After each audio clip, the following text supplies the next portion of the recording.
anden gang, jeg er her. Okay. Så jeg må jo lytte først og lære det.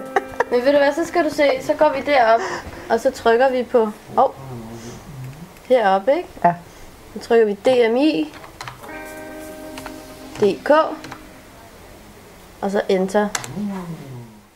Det er jo mange år siden. 2011. Vejrudsigt, der gælder til torsdag morgen, udsendt kl. 11.25. Jeg synes, det er spændende og dejligt. Og jeg synes også, at det må være godt for de ældre, at de frisker deres hjerner op igen og får noget positivt ud af tiden, de er her og så videre. Nå, Niels.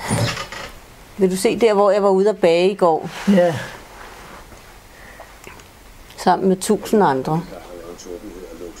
Så kan vi lige gøre det større. Ingen af dem, vi talte med, var nybegyndere, når det handler om at bage. Jeg bærer alle vores rugbrød stort set derhjemme, så... Jeg bærer selv. Det er franskbrød, det der. Så hvis jeg skriver bageworkshop, så kommer der en masse Nå, på hvad... og opskrifter. Ja, jeg håber, at der så kommer den, hvor at der er alle hans slides, som han viste i går.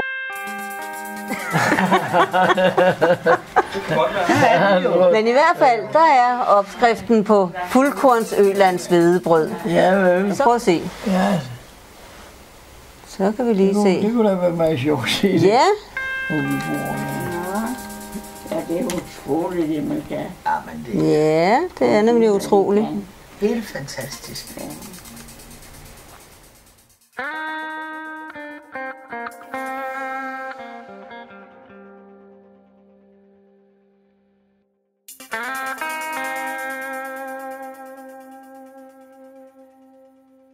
Jamen, jeg hedder Karen, og her bor vi jo ikke så meget efternavn, men jeg hedder jo Weidemann, og jeg bor jo for øvrigt over i Lundevangen. Så jeg kommer jo meget tit forbi, fordi jeg også synes, det er sjovt. Nu sidder jeg i øjeblikket med de der pusler der, jeg kan ikke engang huske, hvad de hedder. Chassel hedder det, ja. Og det synes jeg jo altså er meget spændende. Men jeg er jo vældig begejstret for at være her. Jeg startede jo helt fra bunden, da jeg var på arbejdsmarkedet og beskæftigede mig en hel del. Ikke med det underliggende i en computer, men i hvert fald på brugerniveau. Men det er jo 15 år siden, så det dur jo slet ikke mere.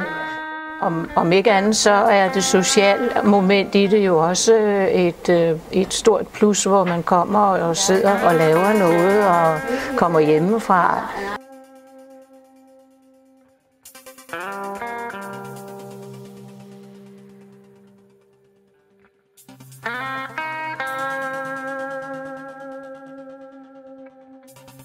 Mm-hmm.